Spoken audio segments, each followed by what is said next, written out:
Bonjour, chers amis. Je suis vraiment content de vous retrouver à nouveau pour ce module 4 et de constater l'évolution progressive de notre cours. Donc, ce jour, nous allons à proprement parler aborder le module 4 qui, je le répète, ne devrait pas faire objet de module, mais nous l'avons fait ainsi pour pouvoir vous donner les formules, les formules à utiliser lorsque vous rencontrez ces indicateurs de performance dans la gestion de votre base de données informatique de gestion de stock. Alors, de quoi il s'agit? Nous l'avons dit plus haut que la gestion de l'entrepôt à plus grande échelle nécessite l'utilisation d'outils modernes et des instruments de mesure de performance. C'est donc une science de gestion qui permet d'améliorer la productivité de l'entrepôt. Les indicateurs de performance ou KPI sont des outils qui offrent une aperçu de l'efficacité des opérations logistiques et qui permettent d'identifier les axes d'amélioration. Au nombre de plusieurs, nous allons nous focaliser sur les plus utilisés. Alors, en premier, vous avez le coefficient de rotation de votre stock. Ce coefficient détermine le nombre de fois où le stock est complètement renouvelé dans une période définie et se calcule de la manière suivante. Alors, vous avez les formules ici. Donc, le coefficient de rotation de stock se calcule de deux manières. En premier, vous avez à calculer d'abord le stock moyen de la période en valeur ou en quantité. Donc, une fois que vous déterminez le stock moyen, cela vous permet de calculer maintenant ensuite le coefficient de rotation. Alors, pour calculer le stock moyen, vous aurez besoin de votre stock initial. Vous faites la somme de votre stock initial et du stock final. Vous divisez par 2. Vous obtenez le stock moyen.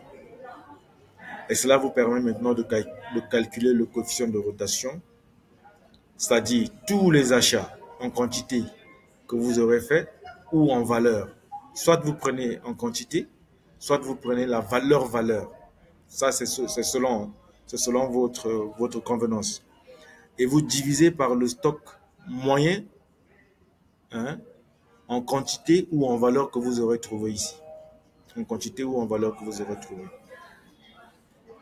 Alors, c'est un indicateur important. C'est un très indicateur important. Il permet de savoir combien de jours il faut pour renouveler entièrement votre stock, le stock moyen. Il a pour objectif de baisser au maximum la durée de rotation de stock parce que garder plus longtemps des produits en stock a un coût.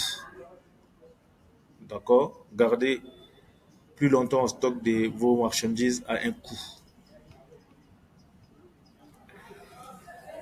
La durée de rotation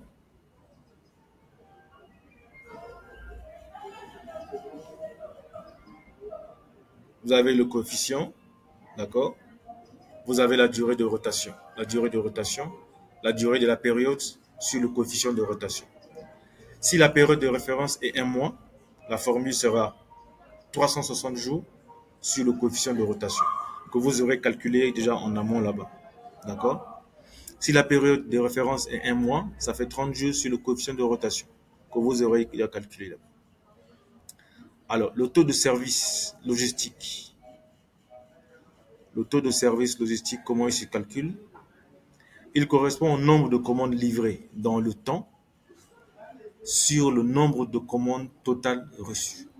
Par exemple, vous avez 200 commandes reçues sur 6 mois. Sur 6 mois, vous avez 180 de ces commandes-là qui sont livrées dans le temps.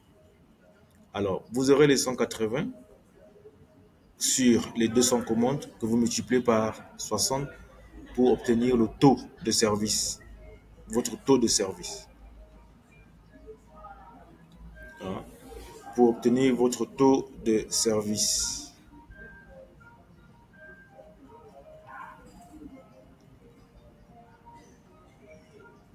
Alors, le taux d'occupation. Le taux d'occupation, c'est un indicateur de performance très indispensable également. Il permet de mesurer le pourcentage d'espace disponible dans l'entrepôt. Hein. Il permet de mesurer le pourcentage d'espace disponible dans l'entrepôt et de capitaliser sur son utilisation. Vous allez l'obtenir par le rapport du volume moyen stocké, par le rapport du volume moyen stocké, par la capacité totale de l'entrepôt. Donc, vous déterminez la capacité totale de votre entrepôt. Hein, et vous avez à déterminer ce taux d'occupation en fonction. Le coût par commande. Comment déterminer le coût par commande? C'est la somme des coûts entrepôt, des coûts en entrepôt. Hein, c'est le rapport de la somme des coûts en entrepôt par les commandes que vous passez. Un exemple, toutes les opérations de manutention sur les frais de stockage, vous les divisez par le nombre de commandes expédiées. Le nombre de commandes expédiées. Hein, vous faites le rapport sur le nombre de commandes expédiées pour pouvoir trouver le coût par commande. Donc ici, ça c'est les frais de manutention.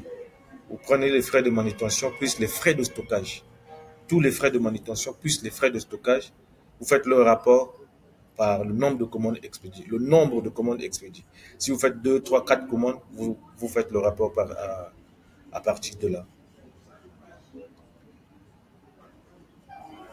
Donc voilà, coût par commande, vous avez 150, ça c'est les dépenses, et vous avez ça, vous pouvez trouver le coût par commande. Hein. Ça c'est un exemple que nous avons pris comme ça, c'est un exemple. Vous avez les frais de manutention plus les frais de stockage divisé par le nombre de commandes. Donc c'est ça qui donne ça. D'accord. Le taux de livraison à temps. Il permet de mesurer l'efficacité de livraison des commandes aux clients. L'efficacité de livraison des commandes aux clients. Il vous appartient, responsable de ce plateau, de tout mettre en œuvre pour atteindre la satisfaction client. Donc, exemple, taux de livraison à temps, c'est le nombre de commandes expédiées à temps, nombre de commandes expédiées à temps sur le nombre total de commandes multiplié par 100. Vous allez trouver cela. Donc voilà. Voilà pour, si vous utilisez ça, si nous prenons cet exemple, nous trouvons un taux de livraison à temps de 86%. 4674 sur qui correspond au nombre de commandes expédiées à temps sur le nombre total de commandes. Hein. Nous avons ceci. Nous avons 86%. Donc, nous avons listé seulement ici, dans cette partie-là du module, les formules de ces indicateurs. Vous pouvez les rencontrer. Vous pouvez rencontrer. À coup sûr, vous allez rencontrer le stock moyen, le coefficient de rotation, vous allez le rencontrer. Et cela vous permettra de pouvoir calculer. Ce sont des formules que nous vous donnons, vous permettant de pouvoir calculer ces indicateurs de performance lorsque vous les utilisez. Donc voilà, chers amis, merci beaucoup pour votre attention. Portez-vous bien et à ciao pour la prochaine séance.